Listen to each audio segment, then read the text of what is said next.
नमस्कार, आपलं स्वागत आहे आयकॉन स्टील प्रस्तुत बिल्ड आयकॉन या उपक्रमामध्ये. आज आम्ही आलो तुमरग्यामध्ये आणि माझ्यासोबत आहेत यंग इंजिनियर औक्षवंत पाटीलजी. नमस्कार. त्यांच्याबद्दल सांगायचं म्हणजे मागच्या 8 वर्षांपासून ते या क्षेत्रामध्ये काम करतायत. रेसिडेन्शियल बरोबर सर्व्हेइंगमध्ये त्यांची जास्त स्पेशालिटी असं म्हणायला हरकत नाही, कारण हा सगळ्याचा बेस आहे. यातनं सर्व्हेपासून सुरुवात होते कुठल्याही कामाची. त्यामुळे त्यांचा आजवरचा कामाचा प्रवास कसा होता, भविष्यात तो कसा असणार आहे, या सगळ्या संदर्भात आपण बिल्ड आयकॉन या प्लॅटफॉर्मवर त्यांच्याशी गप्पा मारणार आहोत. ओके. त्यामुळे आपण गप्पांची सुरुवात इथून करूया. ते म्हणजे मला सुरुवातीला विचारायचं आहे, ते म्हणजे तुमची शैक्षणिक पार्श्वभूमी कशी होती? म्हणजे शाळा कुठली होती? कॉलेज कुठलं होतं? आणि या क्षेत्रात येण्यासाठी तुम्हाला प्रेरणा कोणाची होती? इन्स्पिरेशन कोणाचं होतं, ज्यामुळे तुम्हाला असं वाटलं, की आपण पण सिव्हिल इंजिनिअरिंग या क्षेत्रात यावं? काय सांगाल?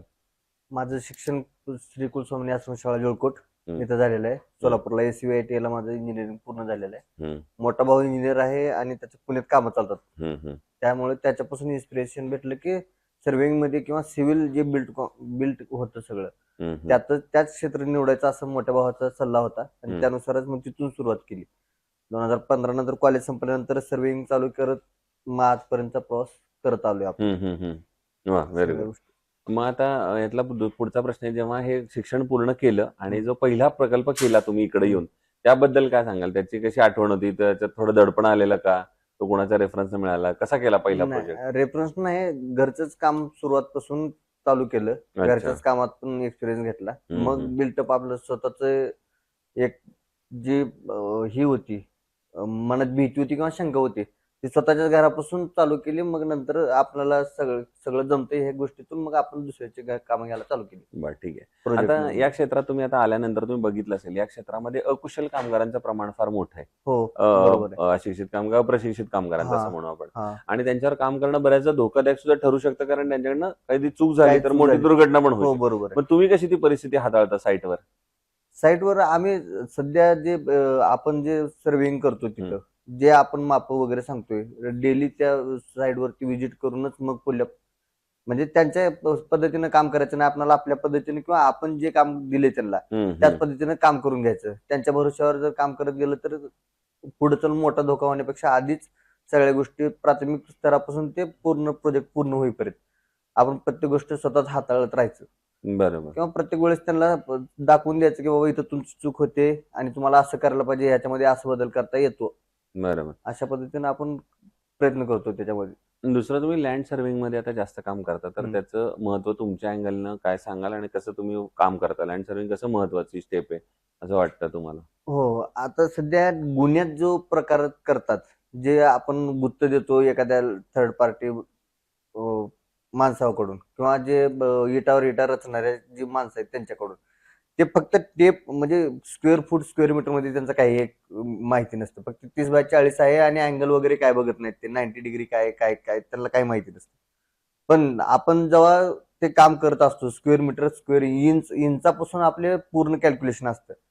तेच जर नसेल तर तुमची बिल्डिंगच उभा राहणार नाही. खाली कुठेतरी मग गुन्हा एकीकडे जातो, वरला टॉपचा फ्लोअर एकीकडे जातो. त्याच्यामुळं सर्व्हिंग खूप महत्वाचं आहे. तिथं मध्ये किती चाललंय आणि काय नाही ते कळायला पाहिजे प्रत्येक वेळेस. बरोबर आहे. आता एक जरा वेगळा प्रश्न आहे या सगळ्यापेक्षा. हम्म. तो प्रश्न आहे असा, की धाराशिव जिल्ह्याचा जर विकासाबद्दल आपण बोलायचं झालं, तर हम्म. एक इंजिनियर म्हणून तुम्हाला काय वाटतं? आता कुठल्या क्षेत्रावर सरकारनं काम केलं पाहिजे, तर पुण्या मुंबईसारखी प्रगती धाराशिव जिल्ह्यामध्ये सुद्धा आपल्याला दिसेल येणाऱ्या 15-20 वर्षामध्ये? सरकार आता कुठल्या ह्याच्यावर काम केलं क्षेत्र पाहिजे? कुठलं सध्या असेल, क्षेत्र सेक्टर कुठलं असेल? सिव्हिलच सेक्टरमध्ये काम करायला पाहिजे सगळ्या बाबतीत. बरं, बरं. बिल्डकॉन खूप कच्चा आहे आपल्या इथं. भरपूर बिल्डिंग आहेत, कन्स्ट्रक्शन आहेत, भरपूर प्रोजेक्ट आहेत, रस्ते आहेत, नाले आहेत. प्रत्येक गोष्टीमध्ये इंजिनिअरिंगचं काम चालतंच. बरोबर, बरोबर, त्या गोष्टीतून सुरुवात केली तर मग पुढं आपल्याला हे होणार आहे. बरोबर. पण मग शासनानं काय पावलं उचलली पाहिजेत असं तुम्हाला वाटतं? या जर सिव्हिल इंडस्ट्रीला, इन्फ्रास्ट्रक्चरला, इंडस्ट्रीला थोडा अजून काय म्हणतो सपोर्ट द्यायचा असेल, तर तुम्हाला काय वाटतं, काय पावलं उचलली पाहिजेत? बघ आता सरकार काय करेल काय सांगता यायचं नाही. सरकार त्याबद्दल न बोललेलं बरं आहे. बरोबर, कारण की बरोबर. त्यांनी काय पावलं उचलायला पाहिजे हे आपल्यापेक्षा जास्त त्यांच्याकडे माहितीदार आहेत, सल्लागार आहेत, सगळ्या गोष्टी आहेत. होय. आपण त्याबद्दल काही न बोलणार बोललेलंच नाही. बरं ठीक आहे. आहे. दुसरं, कन्स्ट्रक्शनमध्ये जेव्हा स्टील निवडण्याची वेळ येते, तेव्हा तुम्ही काय पॅरामीटर्सचे बघता आणि मग ठरवता, की हे स्टील चांगलं आहे, हे वापरलं पाहिजे? नाही त्याबद्दल मला त्याबद्दल काय माहिती नाही. माहिती आयकॉन नाही. स्टीलचा कधी संबंध यापूर्वी आलेला किंवा हो, वापरलेला? आलेला आहे, ऐकून आहे. अच्छा. फक्त ऐकून आहे, याच्याबद्दल मी याच्याबद्दल जास्त काय फायदा माहिती use ठीक. माहित नाही मला. आणि आता अगदी शेवटचा प्रश्न ते म्हणजे या क्षेत्रात आता जे तरुण इंजिनियर तुमच्यासारखीच येत आहेत, हम्म, वेगवेगळ्या क्षेत्रात काम करतायत, हम्म, रेसिडेन्शियल, कमर्शियल या तुमच्या लँड सर्व्हिंग मध्ये, हम्म. तर त्यांना तुम्ही काय सल्ला द्याल या क्षेत्रात येण्यापूर्वी? कशी संधी आहे या क्षेत्रामध्ये? कोण संधी खूप आहे. तुम्हाला तुमचे जागा तुम्ही स्वतःच निवडून म्हणजे स्वतः तयार करायला पाहिजे. बरोबर तुम्हाला असं आहे तो कुणीतरी देणार आणि मग तुम्ही ह्या क्षेत्रामध्ये करिअर घडवणार असं काही नाही. तुम्ही बरोबर तुमचे हे दाखवावं लागेल तिथं प्रत्येक वेळेस की बाबा हा मी हे करू शकतो आणि हे माझ्यासाठीच बनलंय. जोपर्यंत ह्या बरोबर कॉन्फिडन्सने हे कॉन्फिडन्स तुमच्या स्वतःमध्ये येत नाही तोपर्यंत तुम्ही पुढे काहीच करू शकत नाही. कुठल्याच क्षेत्रात, ह्याच काय कुठल्याही क्षेत्रात. पण ह्या क्षेत्रात यायचं म्हणलं तर तुम्हाला पेशन्स महत्वाचे येतं. तुम्हाला प्रत्येक प्रोजेक्टवर रोज सकाळी जाणं आहेच, तिथं हम्म. काय चाललंय काय नाही ते बघणं आहे. या सगळ्या गोष्टी माहितीच पाहिजे आणि जायलाच पाहिजे तिथपर्यंत.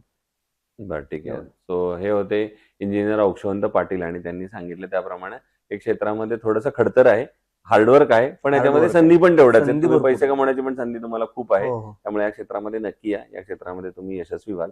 पुन्हा एकदा 100% आपले मनापासून आभार की तुम्ही आलात आणि भविष्यात सुद्धा असेच उत्तम आयकॉनिक प्रोजेक्ट आपल्या हातून घडावेत. याच आयकॉनशील तर्फे मनपूर्वक शुभेच्छा. धन्यवाद. धन्यवाद. नमस्कार.